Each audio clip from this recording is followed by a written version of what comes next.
Michael. It is Wednesday, December 16th. It's 1 o'clock, and we have business planning workshop today looking at the economic model. We're also actually going to dive economic model, budget model, and into a little bit of the lead generation model and GPS. But excited to do this today. I had to get my mind wrapped around it. As I said, I came to you a little bit earlier and was like, my headspace isn't there. And then what I started doing to get my headspace there was started to look at my own economic model, and that always helps. So excited that everybody is here with us today to look at their personal economic model.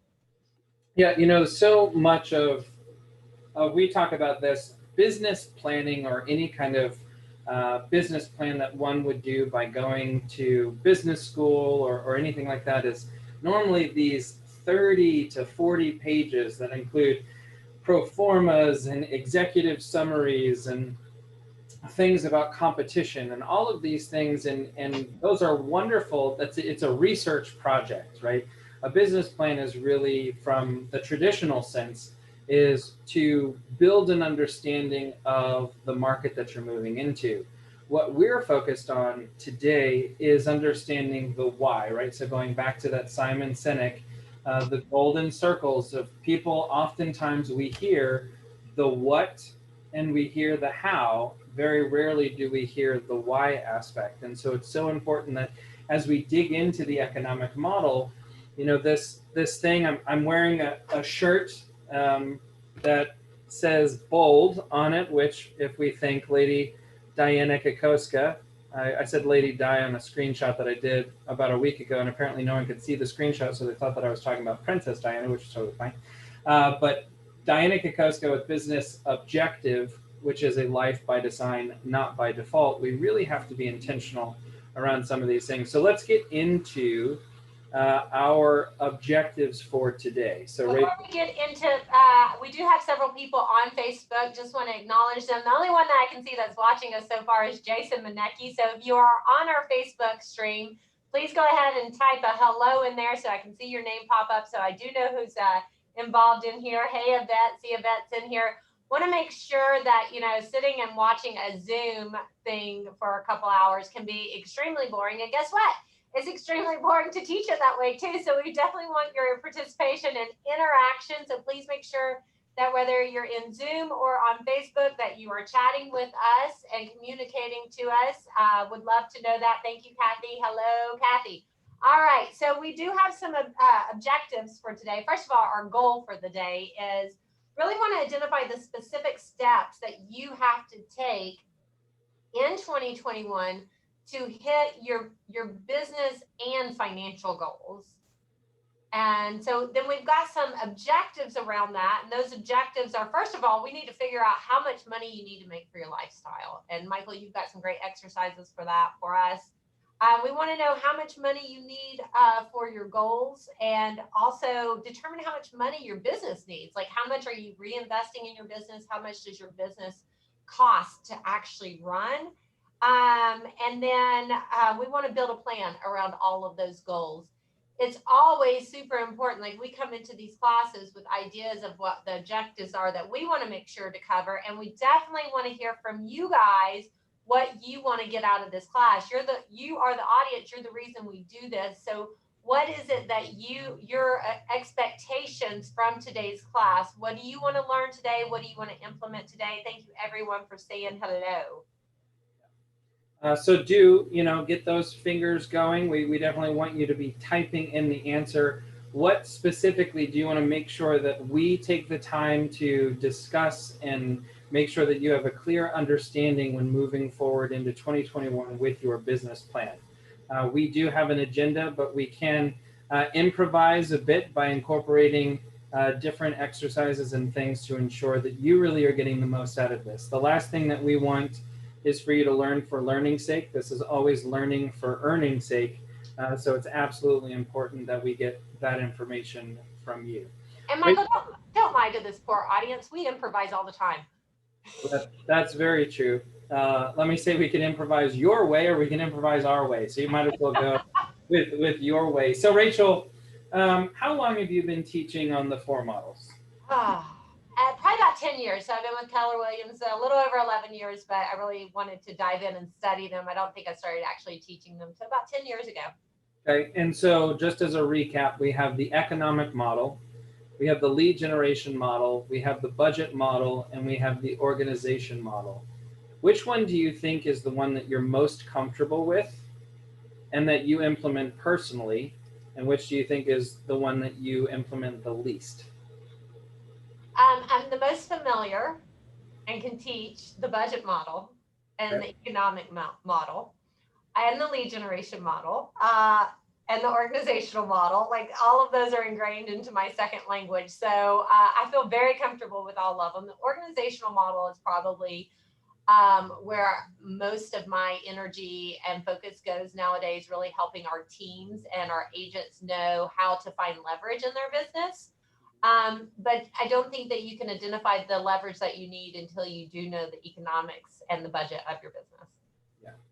Well, and I wanted to make sure that we had that because it is, and thank you, Doug asked the question, if this is going to be about real estate, and the answer is no, right? So it is called The Millionaire Real Estate Agent because if it was called anything else, nobody would have purchased the book. Gary Keller makes that abundantly clear that the reason why it says that, and yet it's not about the money, it's about the good that the money can do. And it all starts, that's why the economic model is the thing that we focus on. Because if we don't have a clear understanding of the economic model, all of the other things are going to be completely baseless, right? There's no point in setting a budget if there's no money to then allocate with a budget. There's no need to lead generate or talk about lead generation if you do not have it within you to do the activities in order to achieve the economic model. There is no hiring of people, or actually we do see this sometimes, where people will they will establish an organization, and so they go out and they say, well, a mega team has lots of people. So I'm going to go and I'm going to encourage a whole bunch of people to join my team. And yet, if they weren't focused on the significance of the budget model, the tools that they need in order to have client acquisition, and then even get to the place of understanding why they're doing what they're doing, that's also completely irrelevant. So this is why it's so important for us that we really are doing a deep dive on these two topics, which is to understand the why on the economics and then the how with the lead gen. Yeah, it can be simply broken down with any business, and it's about looking at the profit margin of every customer acquisition and how that breaks down to the gross income goal and the net income goal and how it funds the life that you want to live. So it's pretty simple. Doug, thank you for asking that question. So Michael, I appreciate that you asked me a little bit about my background and my history doing this for over 11 years. Definitely love these models, and I see how they are integrated into every single business. But tell us a little bit about yourself. So what's important to you about the economic model and the models that we're going to be discussing today? Well, I mean, if I was to push this off of kind of putting it out to everybody that's on here and go back to me, it really is, it goes back to the understanding. So I sent you an email this morning, again, my dear diary, that I'm finding myself in a place of making sure that I don't become complacent. And I think that it's very important to make sure that happens. And so for me, it is the not settling for good, right? And so this is the whole Seth Godin, there's a book, right? Going from good to great, or talking about good to great, is if you're going to really be intentional about building a life by design, it has to be so strong. Your manifestation and your conviction has to be so strong that you're willing to do the activities. And so by going through the economic model, it's to show that wherever you are, whatever it is that you're hoping to achieve, it is achievable when we break it down and we can actually look at the numbers of what's necessary. I so love sitting with someone who they're going to go through this exercise and they're going to be able to pay off debt. They're going to be able to put money away. They're going to be able to do vacations and have experiences. And then they realize after all of those things, let's say it's going to cost $391,000 of gross income. And then they break it down, that's including taxes and everything. They break it down based on their average price. And they realize that that might only equate to 44 sales in order to achieve all of the things that are there. Those are when we get to make that connection from the what ifs and is it possible, and that would be a nice to have if I win the lottery, to go, wait a minute, I only have to do X in order to achieve some of those things that I never thought were possible. And so it's the same thing, Rachel, for you and I.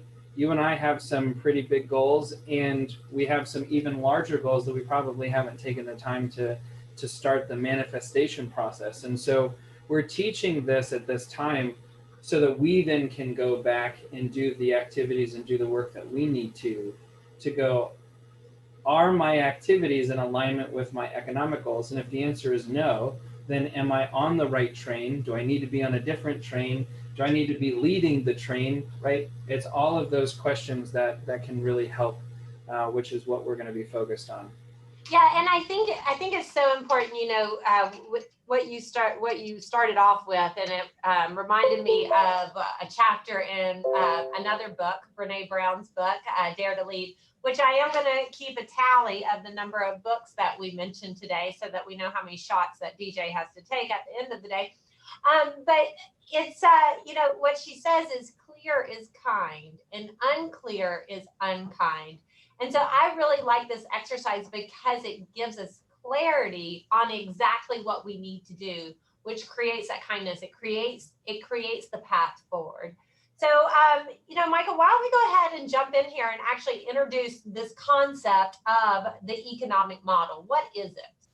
Yeah. So just as we were saying, typically, no matter what industry you're in, and I'm trying to, and thank you, Doug, for that reminder, trying to be as broad on these topics as possible, is that I believe that in most business, it can be tallied up into 3 buckets, which is client acquisition, client services, and contract to close, right? So it's that idea of the second that the transaction is closed, then what happens to make sure that we have client retention, that we have repeat customers, that we have referrals, we've got great reviews, the Yelp reviews are coming in, whatever it might be. So there's client acquisition, client services, contract to close. The economic model tells us how much really in the client acquisition and client services aspect do we need to do in order to achieve the level of profitability that we are hoping to achieve.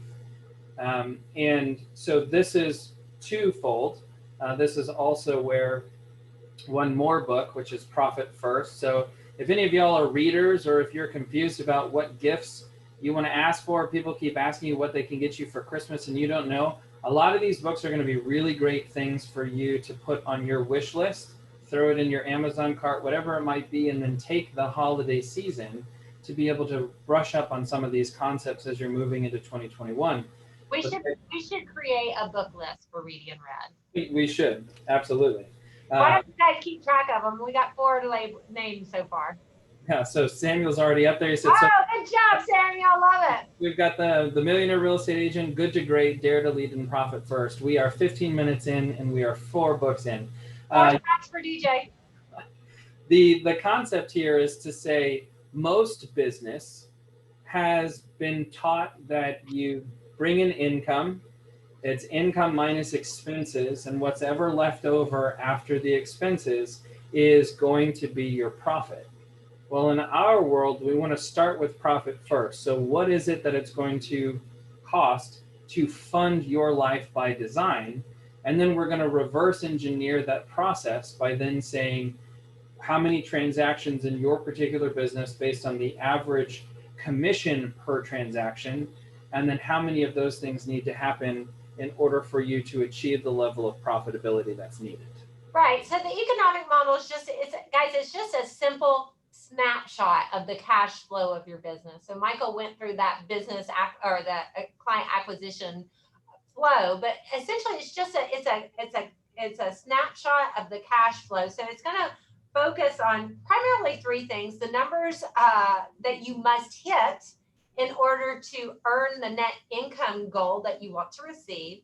It's going to also look at the end goal. It's going to start with the end goal, but we're going to work our way back to the beginning steps, the actual clear steps that have to be taken to get to that end goal.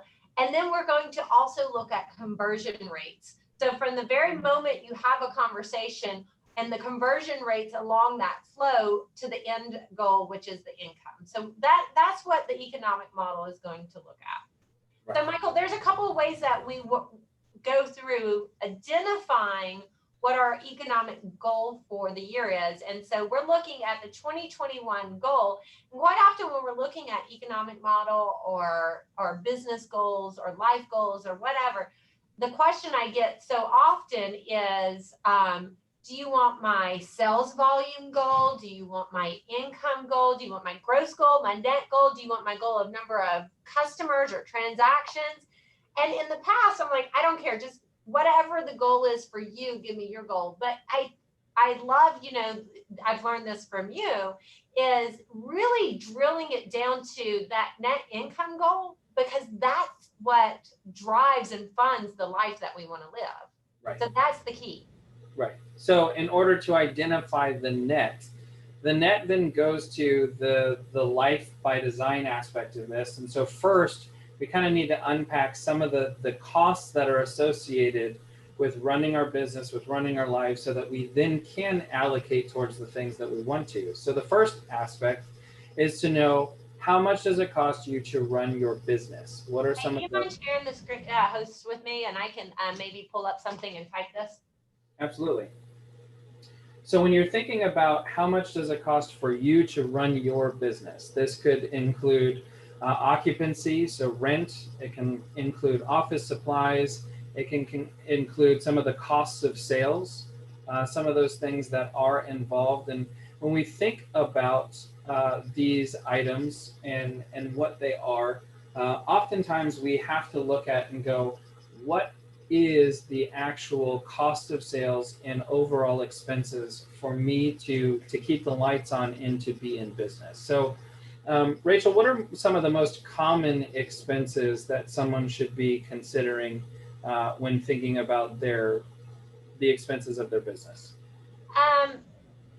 Lead generation is probably the most expensive one. Supplies, office rent, salaries, automotive, like these are the education that should definitely be an expense. So it's the investment back into your business so that your business can grow. Typically, your expenses are going to be about 30% of your gross income. And the best way to figure this out, guys, is look at what are your expenses for 2020? What were your expenses for 2019 to run and operate your business? That creates a baseline for us. And, there's a page, Rachel, that you and I always refer back to, which is page 157 of the Millionaire Real Estate Agent book. And that really is a wonderful way of looking at what are the most common expenses and the proper percentages of what that would look like in terms of the amount that should be spent on lead generation, the amount that is a part of your costs of business, right? Some of the things that are there. Once we figure out how much we have for our business expenses, then what Rachel put on here, which is how much does it cost to run your life, is really the idea of understanding how much does it cost to run me incorporated, right? That idea of your mortgage, your car payment, car insurance, telephone bill, all of the things for the life that you currently lead. Now, this is not the extravagance that you said that you wanted and all of the things that you want to achieve. This is asking you, how much does it cost you to run your life on a monthly basis in the lifestyle that you do? Once we move through identifying how much does it cost to run our business, as well as how much it costs to run our life, then we have to then say, well, what are our someday goals, our 1 year, 3 year, 5 year goals, and how much money do we need to be able to achieve those goals? And so this is the concept of, if someone says, I'd like to have an investment property within 3 years, okay, and what's the price of that investment property? Let's say $250,000, okay? How much do you want to put down for a $250,000 house? I'd like to put down 20%. Okay, so 20% of 250,000 is $50,000. If we're thinking about $50,000 over the course of 3 years, we would say, well, what is 50,000 divisible by 36 months, right? If we think of payments, how much is it for 36 months? And that gets us the number in order to be able to allocate a proper amount of money. And so much of this is the idea of being able to say, if let's say that to run my life, me incorporated, my mortgage, my life insurance, my cell phone bill, my grocery bill, my entertainment, all of those things, let's say that it cost me $5,000 to run my life by design. On a monthly basis, right? On a monthly basis. Okay, good, because I was like, wow, no, I can't do that. No, and honestly, this is also important. We talked about this morning. You have to know what you've done in order to know some of the other things in terms of how you're going to tweak 2021. But let's just say that it cost me, so Rachel, if you would, next to that first question, we'll just do kind of an example. Let's say that it cost me $2,000 a month to run my business. And we're going to do monthly? We're going to do monthly, yep. So it's $2,000 a month to run my business. It cost me $5,000 to run my life. And then the idea is that we know if I don't do anything else, if all I do is get out of bed, roll out of bed, throw some clothes on, come into the office, work my butt off to make sure that we don't have anything repossessed, or we don't have anything turned off, I know that it costs me $7,000 a month to do that. Now then becomes the question of some of the other things that we do, which is to say, but I want to do let's say I want to go to Japan next December, right? That's the trip that I want to do next December. And so that is $15,000 is what I have budgeted for that trip. Right. And I put the $50,000 because you were talking about buying an investment property at 20% down if we want to do that in 2021. Not that there's an investment property available for $250,000, but I do want to go ahead and allocate that money right there. Yeah. So because of the fact that we actually said 3 years, right, for before that the 20% that I'm saving for the investment property, right? So I would take 50,000. And I would divide that by 36 because that's how many months are in between now and 3 years from now, right? So that would be. I hear you, but unfortunately, I can't get back into changing a text box. So we're going to leave it that we're buying the investment property in 2021, and it's okay. 50,000. Okay. Okay. So then we can also say 15,000 is I want to go to Japan next December. Doug and I want to go, and it's going to be $15,000. And let's say also that I would like to, I can't add any more. I can't go back into that text box, so we're good. Okay. So we'll just say that those are the two things that I'd like to do, right? And so then if we were to take all of these together, right, we would take our 60,000, our 50,000, our 15,000, and then the 24,000, then what is our total that's necessary for income? 149,000. So that would be 149,000, which is what we intend to net, right? So this is pre-taxes. This is pre-Uncle Sam.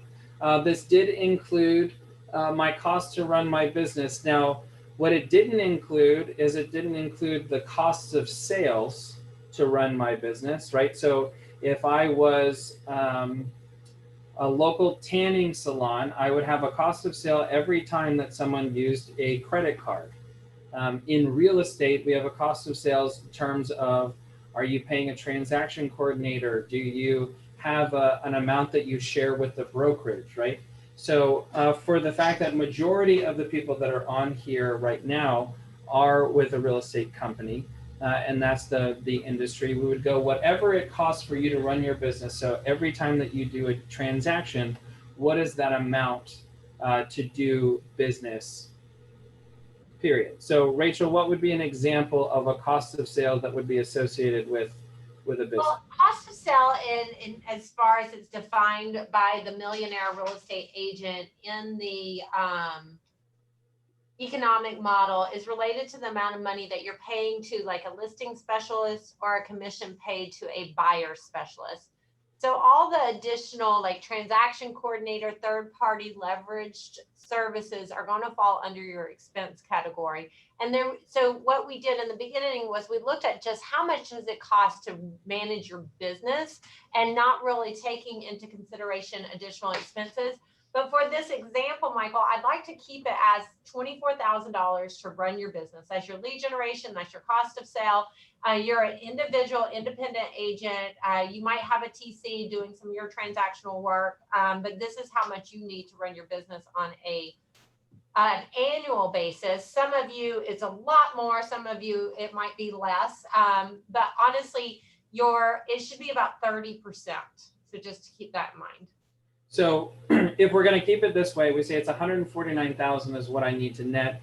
I still need to make sure that I'm paying Uncle Sam, right, at a tax bracket of the 149. What's the percentage that you took into consideration? 30%. I believe that tax bracket is 30%. Yeah. So. And the great thing, guys, it doesn't. You gotta like go way. I don't even know how you get to the next tax bracket, because this is like the biggest tax bracket, and it's like 150,000 to bazillion. Right. Well, and there are some things that do change here. Obviously, again, getting with a CPA, which is something that neither of us are going to be here to tell you. That's also assuming that you basically have no write-offs for the business that you're doing, right? So we're saying that this would be the gross income that's necessary. Well, now then we go and we say, whatever business you're in, what is the amount that you make on average per transaction or per sale? So again, if I owned a grocery store and I know that I make about $1.25 every single time that someone comes into the grocery store, I would then take $193,700 and I would divide it by $1.25, right? For those of you that are in real estate, you're probably like, thank goodness I don't run a grocery store because I don't have to do that many transactions. You might say that for gross commission in our area, Rachel, what's the average commission that you would say in the St. Pete, Tampa Bay area? Well, the average sales price just increased to over 400,000, but let's just say it's 400,000. The average commission earned right now is about 2.7%. So it ranges. You know, there are some that are still at the 3%, 2.75, 2.5, but let's go with the 2.7%. Michael, do you have an economic model spreadsheet that you could go through? Because I have one, if not. I do not have one ready and queued up. Okay, well, give me just a second. Let me delete somebody else's numbers off of here so that we can actually use this. Sorry. So let me go back over here. Share. All right, so this is just a simple agent economic model that I've put together using the economic model of the Millionaire Real Estate Agent book. And so what we want to do is we want to go back. So again, this one started with a sales goal. So let me just insert. So we actually have a gross income goal of 200. Can we round it up to 200,000? Sure. Okay. So what we want to do is we want to say that our average commission, this is at a 400,000 at 2.75. I'm going to put it at 2.70, would be $10,800 average commission per transaction. This line can go away.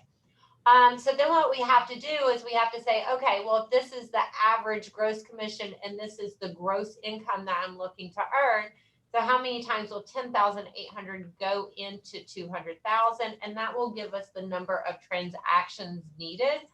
So we need to do 19 transactions for the year to earn our 200,000 gross income. Right. Everybody follow me? And so 19 times 400 is where we would get the answer of our sales volume goal. And if your average sales price, say, isn't 400,000, let's say it's 300,000. Super easy to do, right? So now we need 25 transactions. If you guys want this spreadsheet, I'm happy to give it to you. It's nothing more than Excel. Well, actually, this is Google Spreadsheets. And it was pretty easy to do. So when I went to 25 with 300, it actually put my GCI goal at 203. Oh, that's fine. Okay, 200,000. So this is the basis of the economic model. And what we did was just going back through what Michael did. So in order to understand what your income goal is, so in order to do this, we need to know what your income goal is, what your 2021 goal is. So we have to look at what your business expenses are, what the cost of running Me Inc. is, what are our goals for the year? That might be extra expenses, investment expenses, vacation, any of those ancillary things because we want to live a life by design. So what are those extra, what's the extra income or money that we need? And then that gives us and then we multiply that out by our tax bracket, which would give us our gross income goal. And so then all I did in this scenario, because we are in real estate, but you could do this for any business, you just need to know what your average income per customer is. And that's what this average commission is. And then we can multiply it back out. On this economic model, so we've got the 200,000 gross commission income. Right here is where I think a lot of realtors get confused. They think this is their income. Can you zoom in, Rachel? Oh, thanks. Thank you. Is that better, Doug? There's a lag, so he'll tell you in a minute. All right. Yeah, so a lot of realtors confuse gross commission income and they think that is their net income. It is not. This pays your expenses, it pays Uncle Sam, it pays your brokerage, etc. The ideal, thank you, Doug, the ideal business model in real estate would be that you get 50% of your income from buyers and 50% from sellers. So why would that be important, Michael? Well, number one, it's showing that the people who are working with you want to continue to work with you. And also it's finding a balance because no matter what happens to the market, let's say that the market shifts a little bit and becomes more seller focused or buyer focused, whichever way the pendulum swings, you already have a pretty solid foundation in that space that you can double down and shift so that that's where your focus is, as opposed to completely restarting a model or relearning where you're going to get your business from. Well, yes, absolutely. And another thing that it does for me is, when I look at a business that's completely out of balance, meaning somebody's working with a whole bunch of buyers and only a few sellers, or working with a whole bunch of sellers or only a few buyers, it tells me they're leaving money on the table. A good business is 50-50. So from every buyer, you should be finding a seller, and from every listing, you should be finding a buyer. It means that your business is balanced out in your lead generation activities, in your advertising and marketing strategies. And so I like to look at that. I follow the model from the MREA of looking at it as a 50-50 business. Are you guys following us here? Are you lost? Tell me what's going on. I need some feedback. What do we got going on, Michael? Well, yeah, I mean, let's go ahead and get some feedback. I think the important thing here is to go, for those of you that have attended the business planning that we've done in the past, or wherever you are right now, do you know how much you want to net in 2021? Just simply put in the chat box, yes, no, I don't know, maybe, right? Let us know where you are, because that's really going to dictate where the rest of this makes sense or not. Oh, and I'm just going to point out, thank you, Aaron, for being in here. Thank you guys all for your answers. If you are on a team and you're have a split with your team lead, then what you want to do is, let me see if I can do this real quick. Hold on, I'm getting there. Then this, the gross income that you need, so this is going to actually be doubled. If you're typically splitting a 50-50 with your team lead, then you're going to want to double that to figure out what your income goal should be. Right. Okay. Or you can do it that way, or if you're using Rachel's spreadsheet, then you would take whatever the gross commission income to you is per transaction.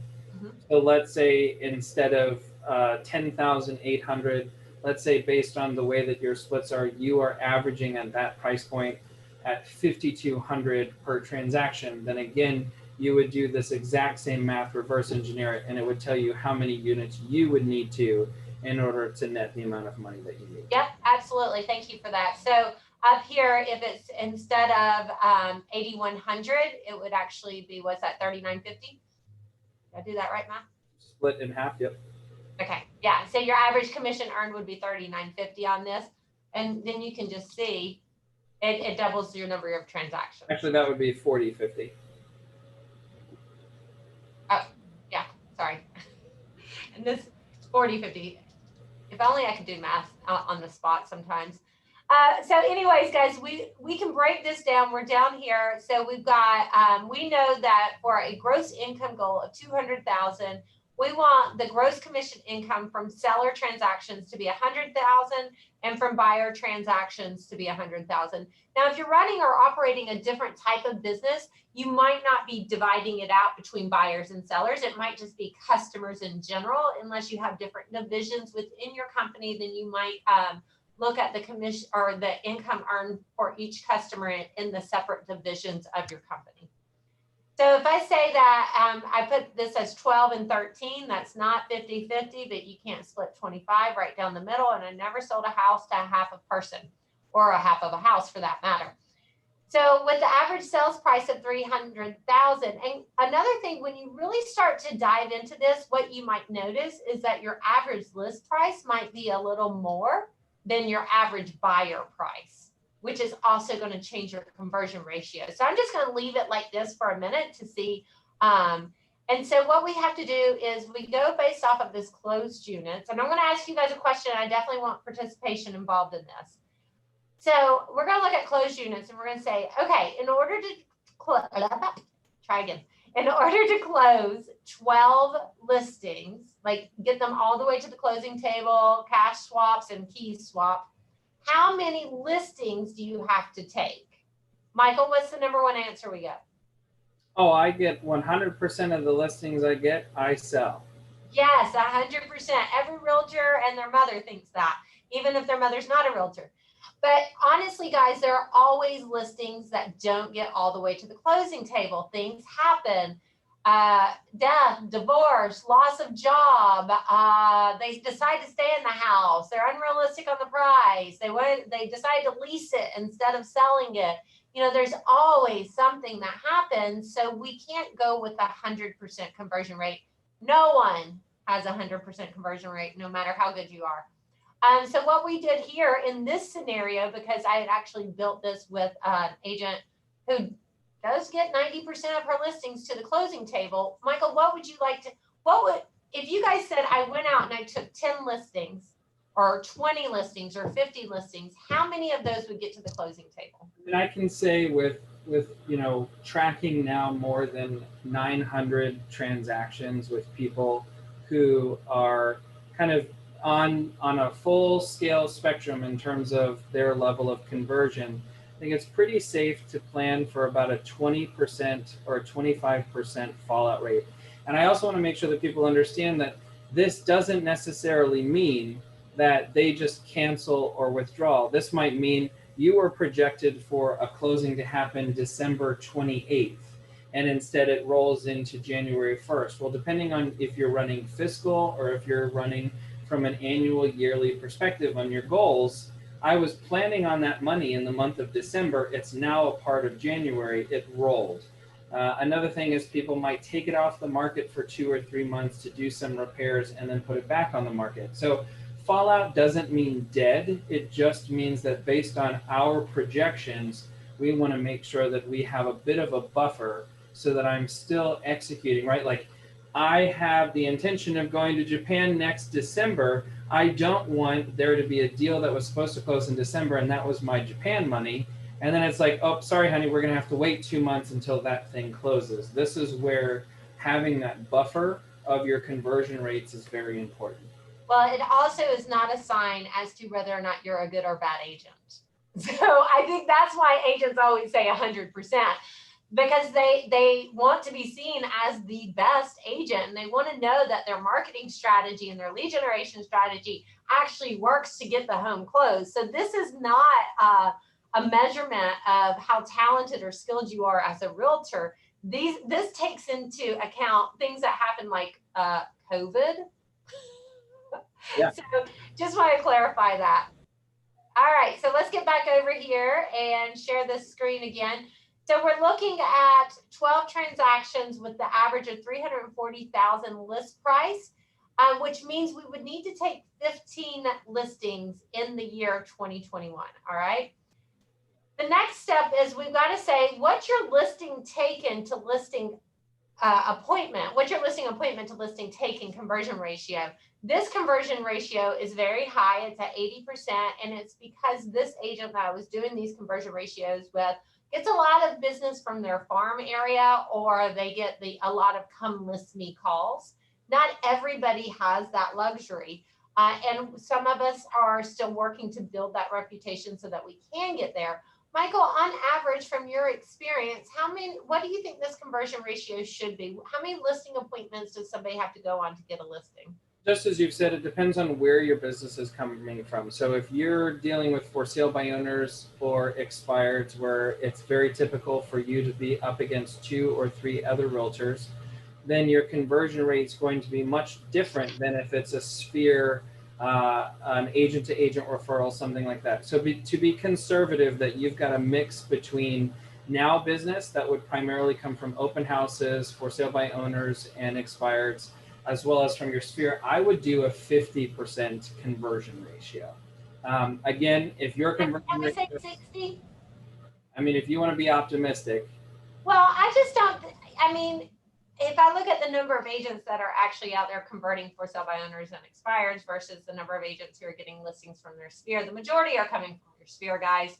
I love that you're working for sale by owners and expireds. Those are the people that are raising their hand and they're saying, I need help selling my house. I love that. But I think it does need to be a mix. And so with a mixture of listing appointments coming from referrals, coming from your sphere, coming from your past customers, and coming from for sale by owners and expireds, I think we could average that out at a 60%. Yeah. So with those numbers, right? And I want to make sure, again, just so that we're using the same thing if you're another industry really quickly. So this idea of, well, you might think that 100% of your business is walk-ins. Well, there might be a difference. So let's say that you are a restaurant, and one restaurant, you've got people who come in who are patrons of the restaurant, and then you have others that are using something like Grubhub or DoorDash, where you give a portion of the cost of sale for that particular sale goes to this third party. You would then want to know, what's the percentage of my business that's coming from our clients, and what's the percentage of our business that's coming from this other piece that we have a cost of sales. Again, I want you to know that this spreadsheet is not specific to real estate agents alone. These are business models. They're not real estate business models. So I just want to make sure that that's very clear. All right, so that would show that you needed 26 listing appointments in the year of 2021 in order for you to hit 50% of your income goal. I love to do everything based off of a 10-month year. I like to have buffers. I like to have even numbers so that I can do math easily. I like vacations. I like to be done with my goal before December 31st, because just think about it, guys. What if all of you hit your goal by the end of October? How great would that feel? So just, I like to do a 10-month year. So this is actually the 26 listing appointments divided by 10, which says that you would have to go on 2.6 listing appointments per month in order for you to hit your goal. Question for you. How many of you have gone on a 0.6 listing appointment? So Michael, what do we do with this number? Round up. Yeah. You can't go on a 0.6, so you got to round down. Round up. You're not going to round down, or you're not going to hit your goal, which just means you need to go on about one listing appointment a week. That is so doable. You guys are in the real estate industry. Can you go on one listing appointment a week? That's a live question that requires live feedback. Can you? Yes. Thank you, Samuel. Yeah, absolutely. You know, of course, there is still going to be appointments with buyers, yet we're not there to the buyer side as well. So don't think that that's where the end all be all is, oh, I just have to go on one appointment a week. This is saying I only have to go on one appointment a week in order to go on 26 appointments, to take 15 listings, to have 12 closings, and to have half of my income or $100,000 of my income come from listings, come from these activities. I can see a direct translation to my work towards there being a currency exchange. So I just want to ask you guys, because when we started with the idea of 200,000 in income, and then we break it down, that's why I referenced Brené's book and that chapter, Clear is Kind. When we break down an income goal of 200,000 to one appointment a week, does that, I mean, is that, how doable does that sound? How does that make you guys feel? I'd really like to get your feedback on that. And then I want to jump over here again, and let's do the buyer side, Michael. Yeah. I mean, it does feel attainable. It almost feels too small is some of the answers that we get, right? It doesn't feel like, you mean to tell me I just have to go on one appointment a week for 10 of the 12 months for me to make $100,000 from listings. That seems, why isn't it more complicated than that, Rachel? Exactly. Clear is kind. Well, let's look at the buyer side, and then we're going to play with the numbers a little bit. So we know we want to also 50% of our income needs to come from the buyer side. We're going to do 13 transactions. Our buyer side price, average price, is a little less in this scenario. So this is B contracts would be, I wanted to know, you know, not everybody, unfortunately, uses buyer broker agreements. Buyer broker agreements, another reason why you should use them is to watch your conversion rate. So it's so much easier to really put your finger on the pulse of your business when you're using actual agreements instead of hope. Hope that they'll buy. And these conversion rates are way off. So let me go ahead. So the question would be, how many buyers do you need to have a buyer broker agreement with, a loyalty agreement with, that you're actually out showing property to, in order to get 13 of them under contract and to the closing table?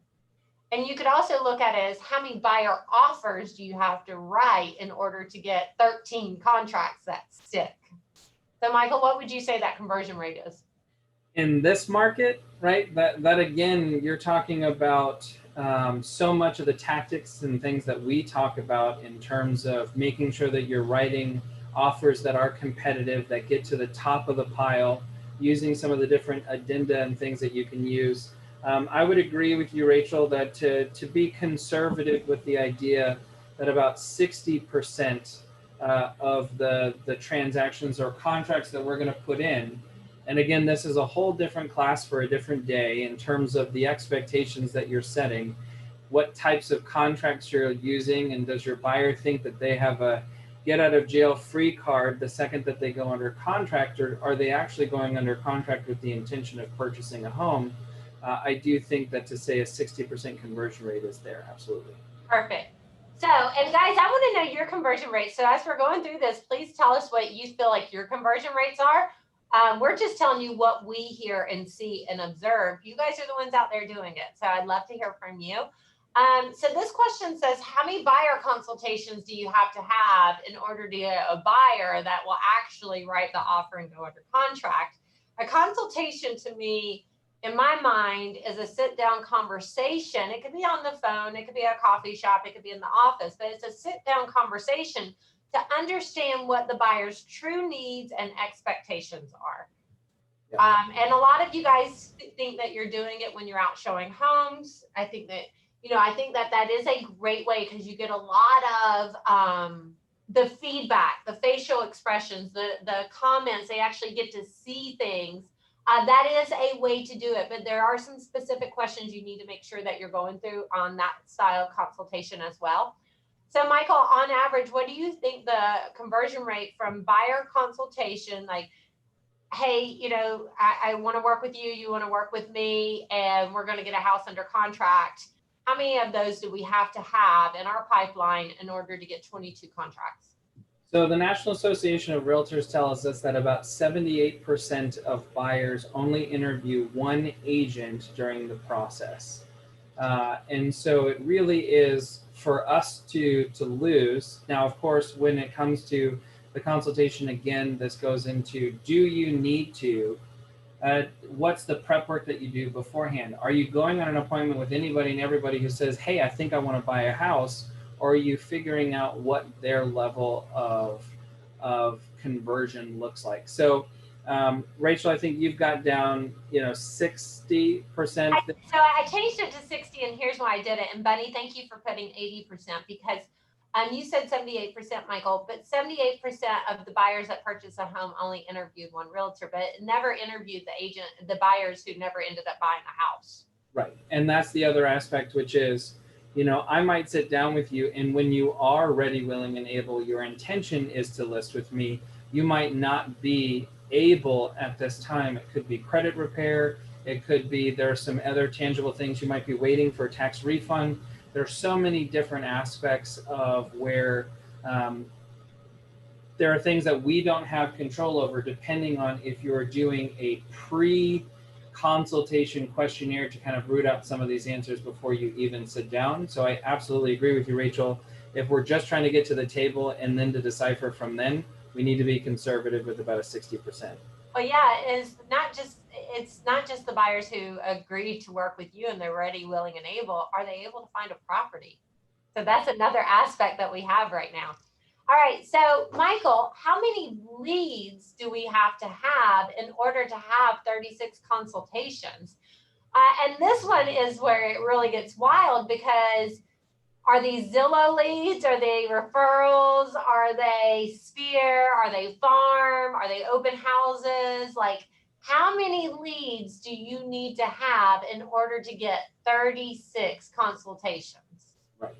I mean, again, to your point, if it's an online lead, that's a 1 to 3% conversion rate.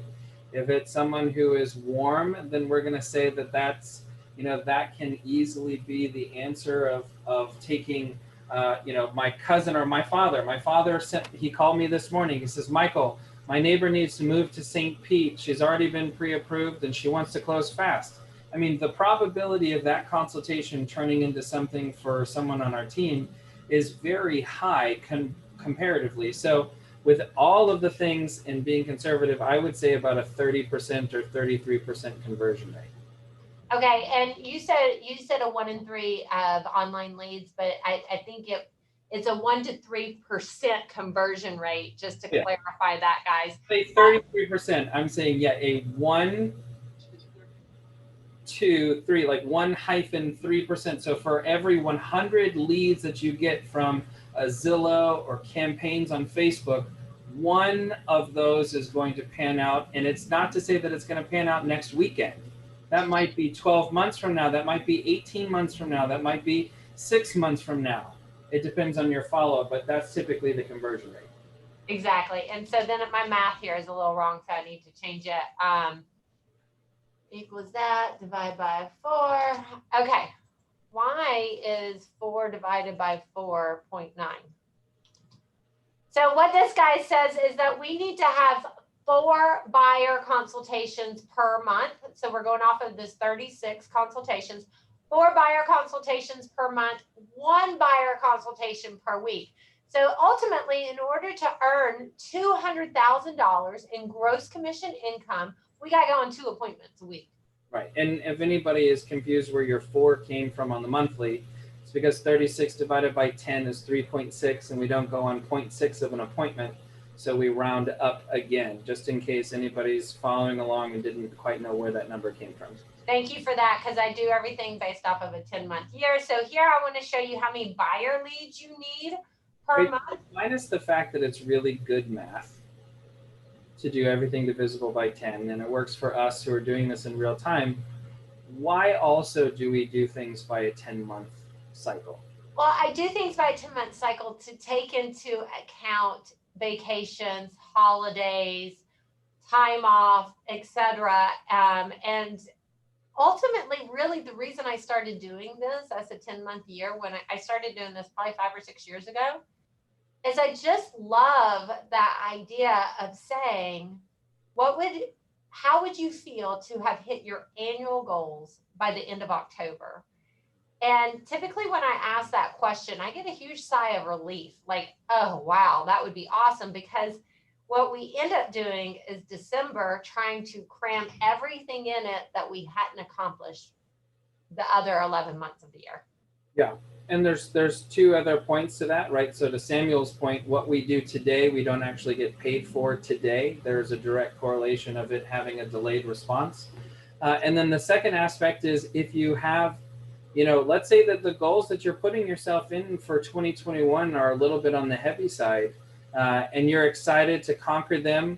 And so by doing a 10-month goal means that you also have a 2-month buffer to still be able to achieve your goal, right? So it either becomes a stretch goal. To your point, I've achieved it by October. So anything that I make in November and December is to create a wonderful vacation to Japan. It could be a wonderful Christmas, right? It could be I'm investing in 2022. The idea that you've got an extra 2 months of money that you now get to say, what do we want to do with this, is a really wonderful feeling. It also makes sure that you absolutely hit your goal no matter what for the year.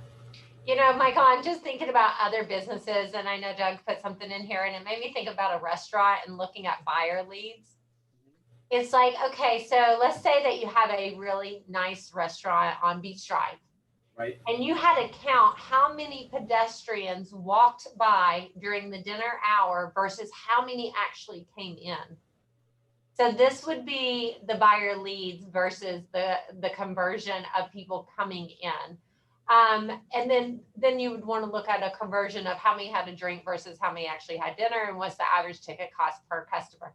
But we had a early on when Doug and I first got together, and this was right around college and student living. We had a roommate who worked for G by Guest, the retail store. And the employees actually, there were sensors for how many people walked into the store. So if they were going to leave the building, they had to walk a very specific way so that they didn't trigger or skew the numbers. So it's the exact same thing for retail, that this company was going, how many people walk into our store and peruse versus the amount of people. So we need 50 people to walk through the door for one sale with an average sales price of blah, blah, blah. You think about other industries, this is so important to say how many eyes have to look at my ads, how many people have to walk through the storefront. All of those things, again, these are business models. This is not real estate models. Yeah, and so here's a funny for you. So let's say that it's Saturday morning brunch time, and you got a place on Central Avenue, and you got fresh bacon frying. So that would definitely draw me in, right? So how many people have to? Samuel said, "I got you too, Samuel." So then you look at that conversion ratio. How many people have to walk by there, smell that fresh bacon, and then come in? And then you can. So that would be kind of like your open house or your sphere leads. And then you say Zillow would be the mall food court saying chicken, chicken, chicken, chicken, chicken. Yeah. Well, what's so funny about that also is, and we might not be ready to segue into the next aspect, but you making sure that you are cooking bacon with enough lead time for that smell to happen, that might be one of your strategies when actually building your lead generation model to increase that conversion ratio, as opposed to people just looking through the window and going, I'm curious if they have good food. Right. Well, I just want to do one more thing before we leave off of here, Michael. And so, guys, we did this and we looked at conversion ratios that are really spot on, I think, with what we're seeing in the market today. This showed 11 buyer leads per month, 3 buyer leads per week in order to get that 1 buyer consultation.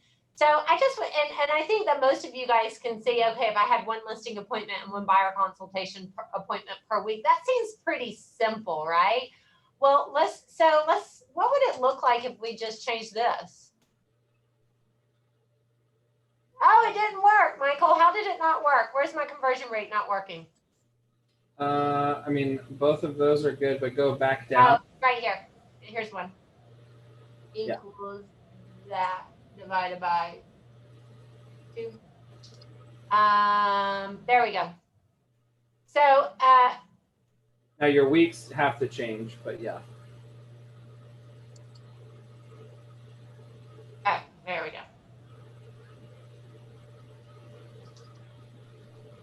Is that right? Yep. Okay. Did this work? Nope.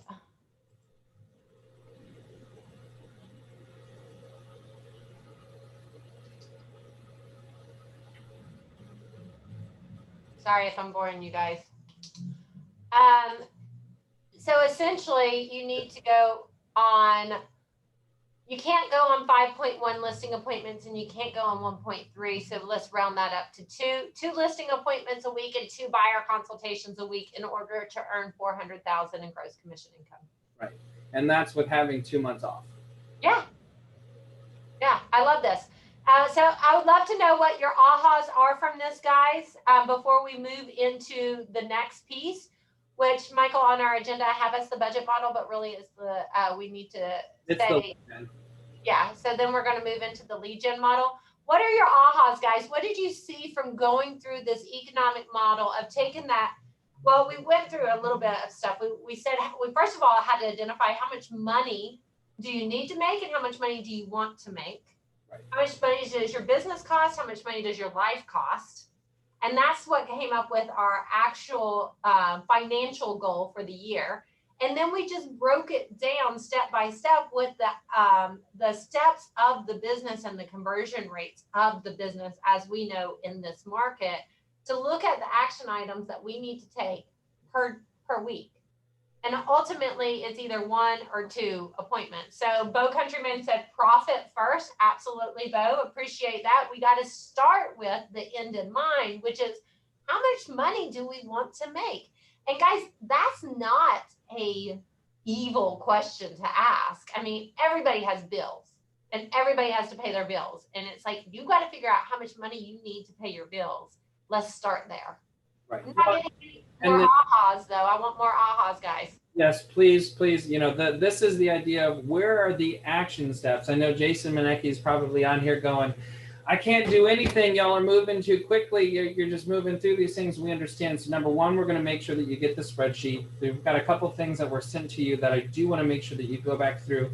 One of which is called the Life by Design allocation form, right? So this is a tool that Rachel, if you'll give me screen share really quickly, I can throw it up there for just a second.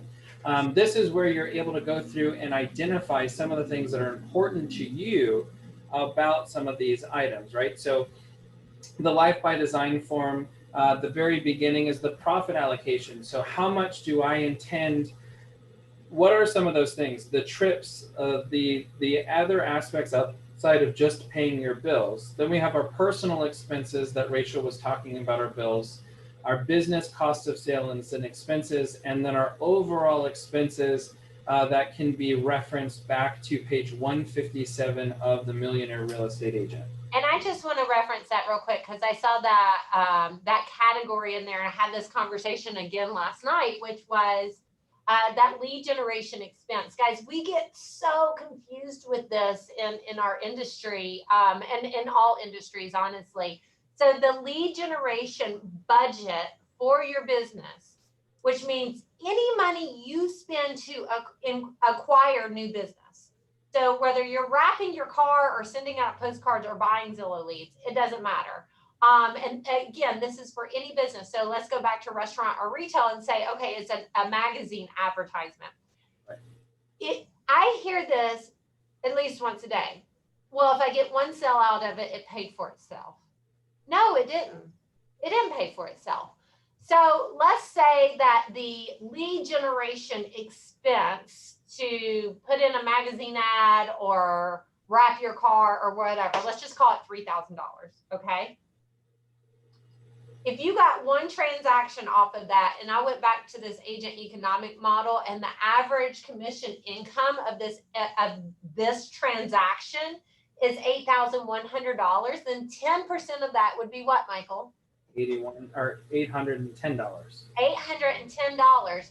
So in order for it to pay for itself, it can only cost $810. It costs $3,000, which is about 40 times what it should be, right? Well, and to your point, we get that transaction. Well, that doesn't count for how much was the transaction coordinator and how much did it cost? Was it your deal? Was it someone else on your team? And so they get a portion of the commission. There's that cost. Was it a referral from someone else? And so we're paying a referral fee towards that. You know, it's all of these different costs that are associated, that it's not dollar for dollar, for the same reason as independent contractors, and what we were talking about earlier this morning on Reedy and Red. If my mortgage is $2,400 and I'm at a 30% tax bracket, I need to make $3,000 to be able to spend $2,400. Right. I don't make $2,400 and pay my mortgage for $2,400 and not assume that come March of next year, Uncle Sam's going to want their $7,300 or $7,200. Yeah. So just to go back through that example. So if you paid for a lead generation activity that cost $3,000, then the commission earned for that lead generation activity should have been $30,000. And here's where I'm coming from with that. Your lead generation activity should be 10%, because you still have to pay for all the rest of your business expenses. Your auto, your insurance, your advertising, your transaction coordinator, your admin, your MLS dues, your taxes, like all of that. You got to look at all the 30%. You got to pay the market center or the office, and then don't forget your freaking profit, right? So when people say, which is why we're doing it. Yeah. So when people say, well, it paid for itself. No, it didn't. It cost you 3 times what it was worth is what ended up happening. Yeah, and for those of you, so this is really quick just to show. This is blurry. Sorry. Yeah, this is page 157 of the Millionaire Real Estate Agent book. Can you make it bigger, Michael, so maybe it won't be so blurry? Make it what? Bigger, so it's not so blurry? That's as big as it gets, and that's why it's so blurry, because I guess... Oh. So the point is that this is just a chart of accounts. I mean, Rachel and I can spit it off in terms of what you should be spending on salary and lead generation, occupancy. But to be able to familiarize yourself that there's a model that's been done before you that's also for the different stages of your business in terms of breakage, right? So up to 6 million, then moving from 6 million to 20 million, and the amount of volume that would be necessary in terms of the amount of support and expenses that you're going to have. Before we leave here, and we do need to move on to the next bit, is what action steps around the economic model are you committed to doing directly following this class? Yeah, because guys, we've had close to 50 people on here, on and off, as we bore you. I started talking about bacon. We had more people pop in. We started talking about budgets. People fell off. But honestly, we had one person give us feedback so far. Well, thank you, Samuel. You've been interactive, but one person gave us an aha. So I need some more ahas in here. We want to know, guys, this is painful just to talk to a computer screen and teach. I got to tell you, we would all love to be in the training room and laughing and having fun together, but we're not. So we do need your participation. Anytime I teach in a class, I've always said, first rule, participation is required. So please give us some feedback, give us some comments. And Michael, because we do have a lag, thank you, Samuel. He said, I'll be pouring through my bank statements and really understanding what I spend and where. Samuel, were you on Reedy and Red this morning? He was. Are you sure? Because I don't remember. Oh, okay. That was usually one of the first things I see, and I guess I just missed it. So having a bank that also tells you, kind of categorizes them for you. It also, Amber says she saw them. Now we're getting some feedback. Love what you are sharing. Thank you, Jason. Sorry, driving to an appointment. Thank you, buddy. I'm sorry that I made you text while you're driving to an appointment, but I do appreciate the participation. And Arlene says, seeing this makes me feel like my 2021 goals are attainable, feeling more positive. I love that.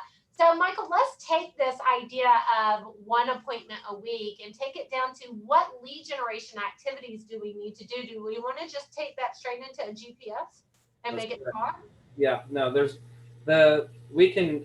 is a lead generation model, but it's not necessary. Let's go right into the GPS, which is to say, now is what are the activities, what are my priorities, what are my strategies going to be in order to be on track to hitting that economic goal of, and while we're pulling that up, Rachel, I'm going to make you host because I think you've got the GPS, correct?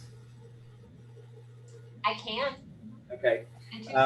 Is, we have this belief system and this model within the Keller Williams organization.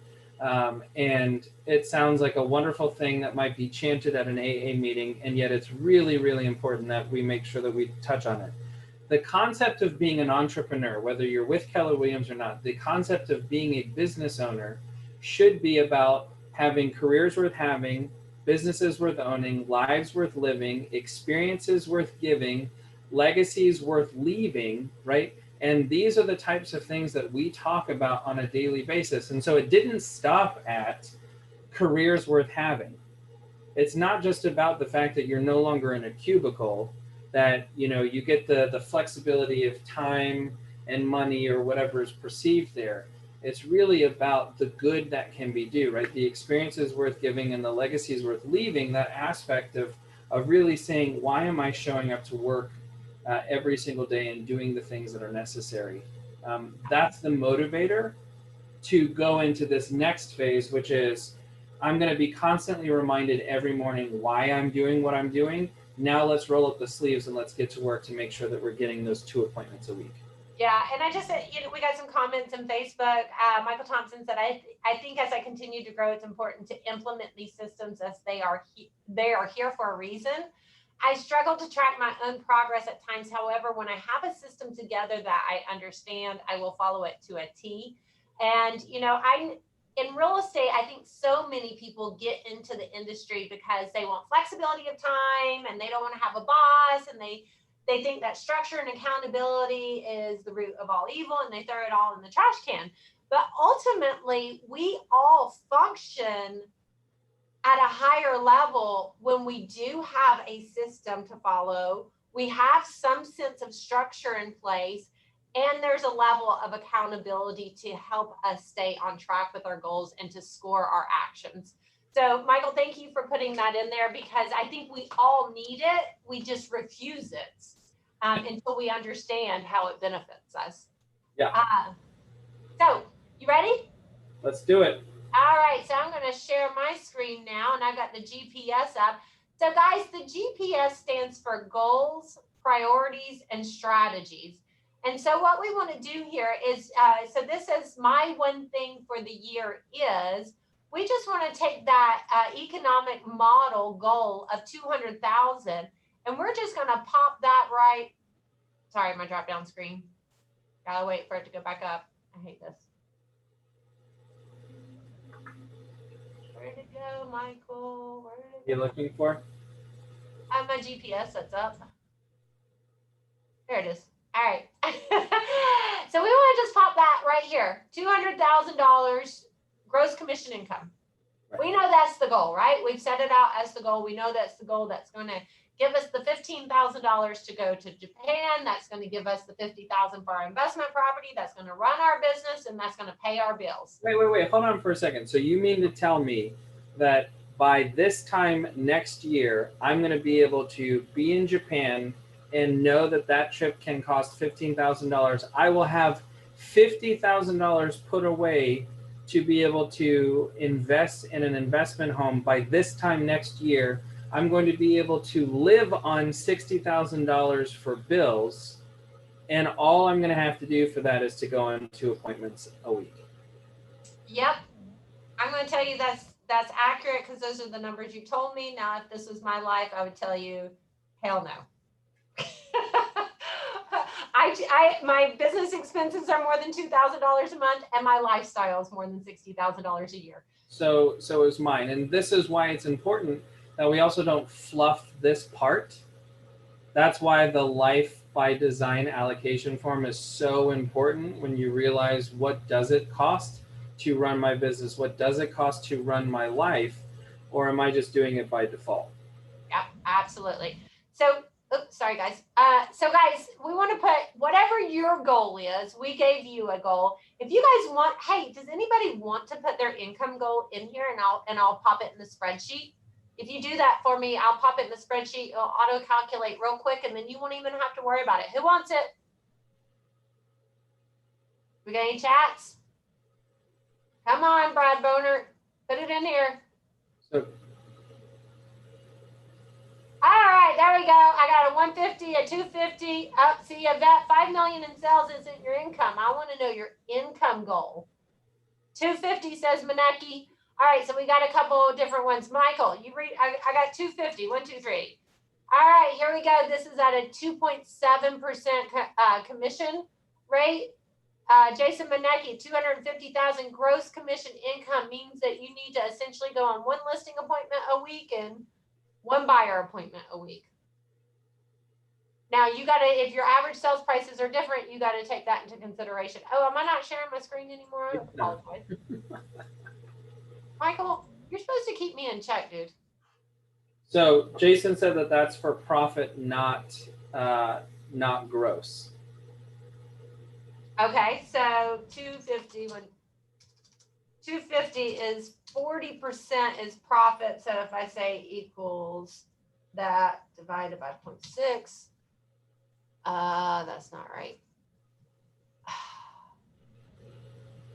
Oh yeah, it is. Sorry, I got decimal places. So that would be 400. This is at 40% is profit. So that would be, you need to, no.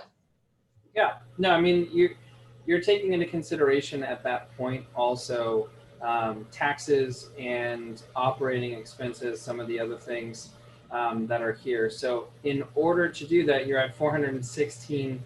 You would have to then divide that number by your average sales price. So again, if it would be the 625,000. Now, here's what I was doing, Michael. Sorry. The net profit from your business should be 40%. So you have 30% cost of sales and 30% expenses. So in order to have a 40% net profit, you have to have a gross commission income of 625,000. And so 625,000 divisible by the average sales price of 8,100 is where you get the 77 transactions. Yep. So 77 transactions, which means 2 listing appointments per week and 3 buyer consultations per week. We had some more in our Zoom chat room. What were those incomes? So we had quite a few that were around 250, 245, 250. We had a couple at 150. Okay. So here's the 250, guys. At this average sales price, that's 31 transactions. That's essentially 1 listing appointment a week and 1 buyer consultation a week. 150,000. That's essentially, 2 listing appointments per month and 3 buyer consultations per month. Any other ones that you guys have? Nope. All right, we're going to keep moving on then. So let's go over to the GPS, and let's say like we're going to stick with that 200,000 gross commission income. So, what's the price? So we go, here's the goal. Oops, sorry. I get so excited. Where did my GPS just go?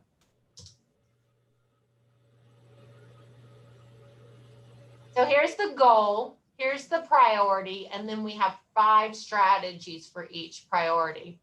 So if the goal is 200,000, Michael, can you guess what the number 1 priority should be in order to hit 200,000 in income? So you and I do these a little different. However, for the sake of time, priority number 1 is going to be lead generation. Absolutely, lead generation. So who can tell me what some strategies for lead generation are? That chat box isn't popping up for me, so I can't see. I'll be able to watch it. There. As they come in, so being able to do social media campaigns. Yep. Brad said care calls. Yes. Which would be to our sphere. Yvette said open houses. Russell confirmed sphere of influence. Doug says cold calls over on Facebook, social media messages, farming, Gina. Yes, awesome. Okay, so guys, these are strategies. I love that we did this activity yesterday, Michael, in the 12-week year, which said take the goal and put together tactics. Essentially, for each of these strategies, you can put together tactics for them. But the most important thing in my mind is that you make them smart. They have to be specific, measurable. What action are you taking? What's the result that you want, and in what time frame? So, open houses. When will you do it? How many people do you want there? How many customers will you take from it? And how often are you going to do it? Like, you really have to make it smart. So in the example of the economic model that we looked at, we want one listing appointment per week and one buyer appointment per week. So are you going to do an open house once per week and get a listing appointment and a buyer appointment from that open house? Or are you going to get one listing appointment from door knocking? I see door knocking, farming. Like, what is the result you want? Well, and so Rachel, we can stop screen share here for a moment. I think that, when we're having this conversation, you and I talk about don't mistake movement for achievement often, right? Which is a bold law. And there, so often we get people who are like, I'm going to knock on 50 doors a week. Well, if you knock on 50 doors a week, what's the purpose of knocking on the doors? Is it to get your steps in, or is it to get a listing appointment or a buyer appointment? Because if the goal is to get a listing appointment or a buyer appointment, I knock on 50 doors and I don't talk to anybody. Is that the best activity that I could do? One would even ask a question such as, is this the one thing that I can do such that by doing it makes everything else easier or unnecessary for my business? The answer is probably not. And we talk about this, and my easiest way of giving this example is if Rachel and I both go to the gym, and we say we go to the gym 2 hours a day, every day, and I go to the gym and I'm on like a 3-speed on the treadmill for about 17 minutes. And then I spend the remainder of my time watching Rachel work out for the full 2 hours. Are we going to have the same results? Samuel said, ha ha. Yeah, the answer is no. So this idea of like, I lead generate for 3 hours a day. Okay, well, what are you doing? Who are you calling? Or what's the activity that you're doing? What's the metric that you're holding yourself to? This is the level of accountability that we do, which is to say, we're not going to mistake, I show up at the office at 9 o'clock every day, which must mean that I'm working. When I show up and then I jump on TikTok and I'm on TikTok for 3 hours, right? Do not mistake checking in somewhere on social media for doing the work. Right. And Michael, what I pulled up was what comes after the GPS, which is the 411. And the reason why this is so important is it allows us to keep score. So if you took that SMART strategy or took that door knocking example and you said that you're going to door knock 50 doors per week to get one listing appointment per week, then what we would do in this is on our 411, we would have the priority would be 50 door knocks per week and the result we want to obtain, which would be one listing appointment. After we've achieved those goals and we're in week 2, we look back at week 1 and say, first of all, Michael, did you knock on 50 doors? No, I only got to 36 doors. Okay, so I'm going to mark through that 50. I'm going to write a 36 because I want to track it. Michael, did you get one listing appointment out of the 36 doors? I did not. Nobody answered the door. Nobody answered the door. At this point, guys, this is where accountability and coaching comes into play, because I would actually ask a couple more questions, which is, what day of the week did you go? I went on Wednesday at 10:30. 10:30 a.m. or p.m.? In the morning. Okay. So is there another day of the week that could work better, or another time of the day that would work better? I don't know. Is there a better time? Well, if you knocked on 36 doors and nobody answered at 10:30 on a Wednesday, I'm going to assume that time and that day didn't work. I think that's fair. So when do you think people are home? Probably in the evenings. What time? I don't know, like 5:30. Okay. Could you knock on doors this week at 5 or 5:30? Yeah, I mean, I think I can go from 4:30 to 6. I mean, it gets kind of dark earlier, but I should be able to knock on 50 doors in about an hour and a half. Okay, and what day this week will you do it? Well, it's Wednesday, so it'll have to be Thursday or Friday before the Saturday open house. Okay, so let's plan for this week. We're going to write that we're going to shoot again for 50 doors, and you're going to do it 4:30, starting at 4:30, and the goal is one listing appointment, correct? It is, yes, correct. Okay, so guys, then we would, sorry, let me stop sharing for a minute. So then we would go back through this in the next week, and you can do this yourself. You don't have to have a coach to ask you these questions. The accountability of actually doing it yourself typically doesn't happen. So what you would do is you would go back and you would say, okay, well, how many doors did you knock this last week, Michael? Did you get your 50? Nope. I mean, I got closer, but I got to like 42, and then it started to rain. 42, it started to rain. I think it's about to start raining now. And did you get that listing appointment? I mean, there was a really nice lady who told me I could call her back. Okay, you didn't get the listing appointment. Nothing was set, no. Okay, so Michael, what's the purpose of knocking on doors? I mean, it's to get a listing appointment, and it was one of the activities, since I don't really know a whole lot of people, that's where I thought I could meet new people. So is this strategy to go on one listing appointment per week working for you? Not based on door knocking, no. Not based on door knocking. What have you done so sorry, I'm not going to get into coaching session. Right. Well, and I think that, so for anybody who's like, oh my goodness, all of these tools, there's so many different pages. In our world, the idea is, imagine what would your day look like? What would your business look like if every morning when you got up, a part of your morning routine was to revisit the profit allocations, the reasons why you're working, the funding the big life, and then you're to take that, you're to look at your GPS and what are the activities that I need to do. And then I look at my 411, which is saying the things that I've committed to this week. And then I cross-reference that with my calendar and my accountability coach. You see that they take the big dream and they turn them into action items on what can I do right now? What can I do today with the 2 hours that I have before the kids get out of school early? What's the highest and best use of those 2 hours that are going to get me close to that goal of $50,000 for an investment property and $15,000 to be able to go on a trip of a lifetime to Japan? This is where we put the things together, and why, we're not just throwing tools at you because we want to show all of the wonderful things and acronyms that we have. It's that these all systematically, they're tethered together to build your overall strategy that you cannot fail if you commit to them.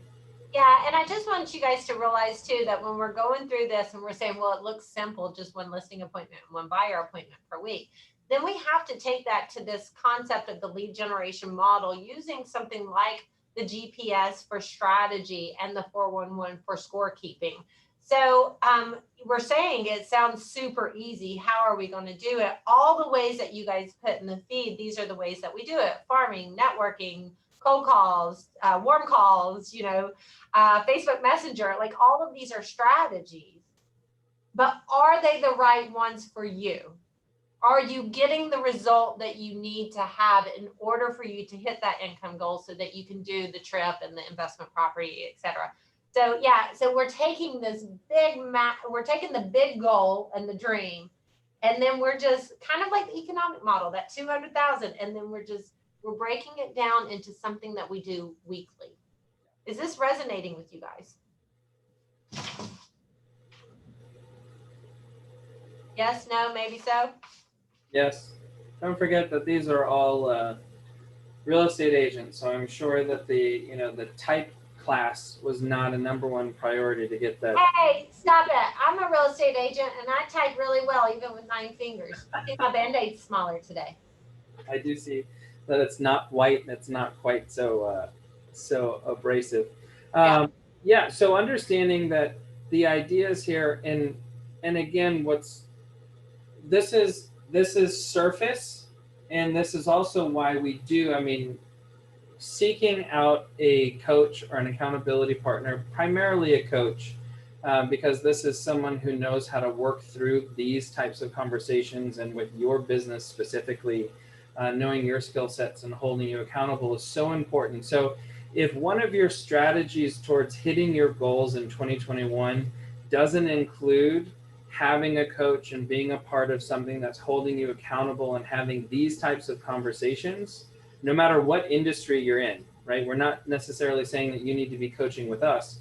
We just know the power of coaching and what it has done for our business, and part of the reason as to why we coach is because we realize that there is that outside magic that happens when someone can look at your business, be able to diagnose and prescribe, and then help you move forward as you deal with both breakdowns and breakthroughs through your success.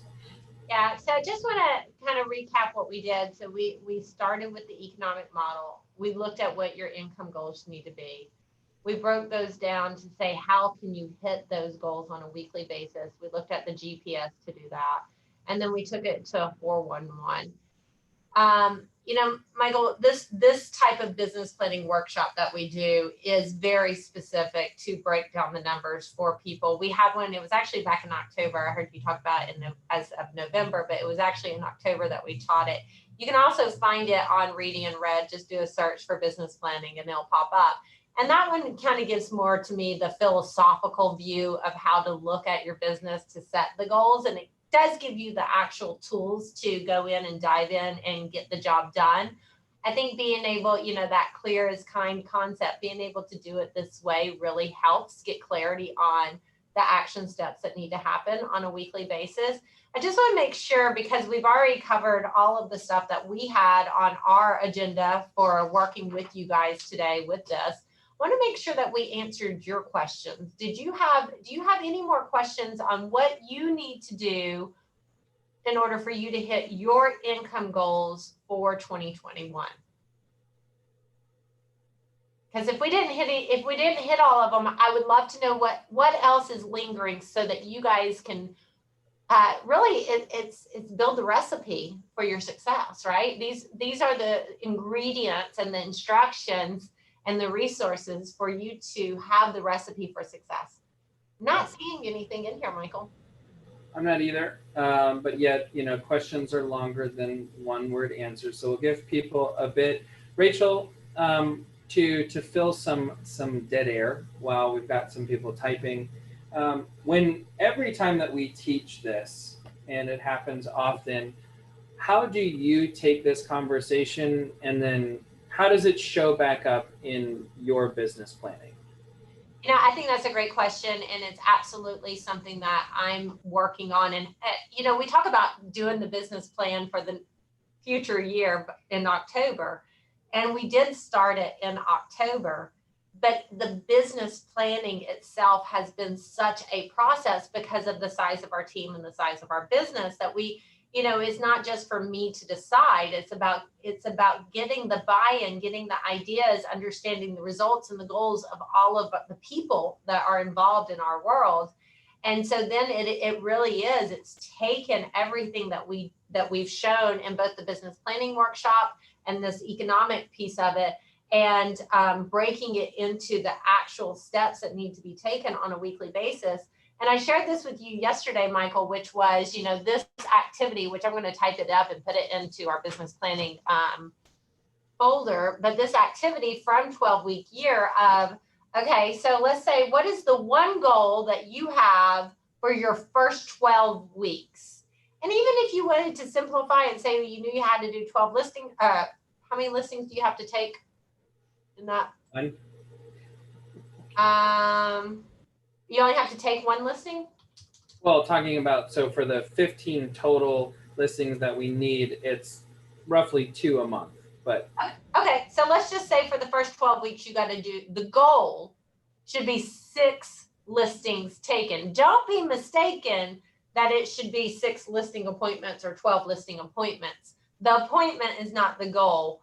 The listing taken or the listing closed is actually the goal. See, I was mistaken there too. I need to close 1 listing per month in order for me to hit my goal. So my 12-week goal would be to close 3 listings. Does that make sense? Yeah. And so to your point, this is also another book, which if you are an individual probably not the one that you should add to your Christmas list. If you are a part of a team, if you are running a team, if your mindset includes multiple players, then 4 disciplines of execution, also what we lovingly refer to as the 4DX, is where we talk about these lead and lag measures. And so this idea of building your 12-week year, this 12-week plan, is what could I accomplish, right? And this goes back to that vacation example of what happens to people the day before they go on vacation. Think about the amount of work that you accomplish. I get the dogs boarded and we clean the house. We do 9 loads of laundry and we find the luggage from wherever it was. I mean, just think of all the tasks that you do the day before vacation. And what would it look like if you did that level of intensity over the course of 12 weeks? What would that do for yourself and for your growth? And so this is to gain clarity around, if I was to put effort into anything over a 12-week concentrated period, what's going to get me as close to that goal as possible. Yeah, and so for this example, close 3 listings in that first 12 weeks. Then we got to look at what tactics need to happen in order for that to work. And then ask the question to yourself, what actions will you struggle with? And what will you do to overcome the struggle? So just going back up here to Amber Bennett, you had asked Amber if you want to do 3.2 close each quarter, so 3.2 million closed in your first 12 weeks would be the goal. What are the tactics in order for you to close 3.2? And you were asking, should it be you want to farm a neighborhood, but also stay focused on your sphere and investors? I'm going to challenge you and say, what is predictable? What are the predictable numbers that you've achieved in the past? So you've worked sphere and investors, so you already know how much you get out of that based off of the activities you put in it. You haven't farmed a neighborhood to my knowledge, so that one is unpredictable. I wouldn't put all my numbers based off of that. I would base it off of the other activities. And I see Michael Thompson put in here, persistence is my biggest goal for the first 12 weeks. Caution, Michael, it needs to be a SMART goal. It needs to be specific so that you can measure it, because if you can't measure persistence, you can't measure consistency. Well, and I love this one in the R word in SMART. Rachel can be not Rachel. No, that's not the R word in SMART. No, it can be relevant. It can be the word you don't particularly like is realistic, and yet whether it's relevant or realistic, whatever it is, the concept for me around the SMART goal is to say, do I have, so the relevant or realistic, do I have a say, right? So sometimes I'm working with a coaching client and they say to me, I'm going to get my buyer under contract by next Wednesday when I see you. We're not the people who sell the Dead Sea mineral stuff in the mall. You can't convince someone to buy a home. You can't put a gun to someone's head. I mean, you could, I'd recommend you don't, to buy a home, especially in today's market. So is that something in terms of a goal? Is that something that you have control of the outcome?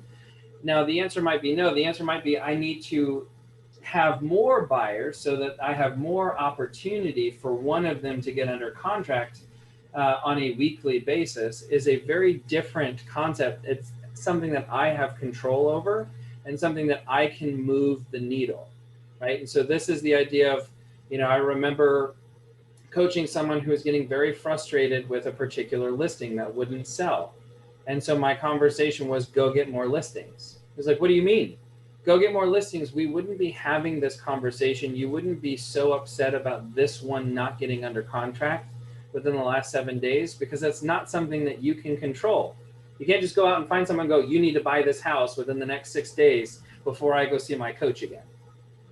Right, exactly. And hey, Samuel said he got exactly what he needed out of this. I'm glad to hear that, Samuel. Amber, I hope that helped with your GPS question. Russell said, please send out the economic model. Russell, this is a spreadsheet that I've created for myself, or just to help agents. I'm happy to send that to you. Will you type in your email address into here, please, so that I can have it? And then also, who do I speak to about a coach? I'm in the TI office. Michael Reedy is actually who you should be talking to about your coach. Amber said 3 priorities focused on targeting my neighborhood and 5 strategies based off of that. Amber, I love that. So what I would recommend is that's what I've seen happen is when you do a GPS and you said, okay, what are my 3 priorities? It might be lead generation, leverage, and systems. And lead generation, your strategies, you might find that open houses or farming a neighborhood requires its own GPS. So what are the tactics? So I would say, what are the 5 tactics? So if we went to the 12-week year and we took farming and we broke it down to 5 tactics, and then ask yourself the questions, what actions will you struggle with? And what will you do to overcome those struggles? So those would be the next steps on there. Just want to make sure we got all those. Thank you, Russell. Got it right here. Everybody's going to get a copy of, if we have your email because of you registering, and for those of you that are in Zoom, you had to register in order to get into Zoom. We'll definitely make sure that you have it. For those that are on the Reading Red page, we'll make sure that there is a link of some kind so that you can get a hold of that document. I love Doug was able to find clarity around some of a number of appointments that he would need in order to achieve his goals. That's really what this conversation is about, right? It's about learning for earning's sake. And I know that we're coming to the end here of conversations. Would love to hear from you, AHAs. Remember that AHAs stand for, and for the fact that we've got some people who aren't real estate agents, I'll just say associates helping associates. This is the idea that you might have heard something might be resonating with you over the course of the last hour and 42 minutes, and that by you putting it back into the comment box, it might speak to someone who missed that part, or it's something that they can be reminded on to take action. So we'd love to have some of your ahas in the comment section for other people to look at as well, so that we really just make sure that you got something beneficial out of this class. I'm going to give a shout out to Miss Shannon McMahon that's in our Facebook feed. She said, thank you both so much. Shannon had a home run? Yeah, home run last month, and I love that because that's a big success. So congrats, Shannon. Love that. Hey, guys, I apologize. I have to run. So, Michael, if you want to, you can stay in here with the feed or you can run with us. But I love that all of you guys were participating and typing in comments. I just sent the spreadsheet to Shantae, who will email it out to all the registered people. If you're on Facebook and you want the spreadsheet, just message me with your email address and I'll send it over to you. Wonderful. Yes, please put in the ahas, whatever that looks like for you. We will absolutely go back and read them, comment with them. We want to make sure that you are putting into place something that is the accountability piece. What are some actions that you're going to take from today's conversation to set yourself up for success? We'd love to hear about it, even if it's not necessarily today. Thank you all so much for being with us. We absolutely appreciate it. We hope that you found value in it. And if you need to, please feel free to reach out to us on the Reading Red page or personally on any of our emails or our phones. All right, Rachel. Bye. Appreciate you. Bye, everybody.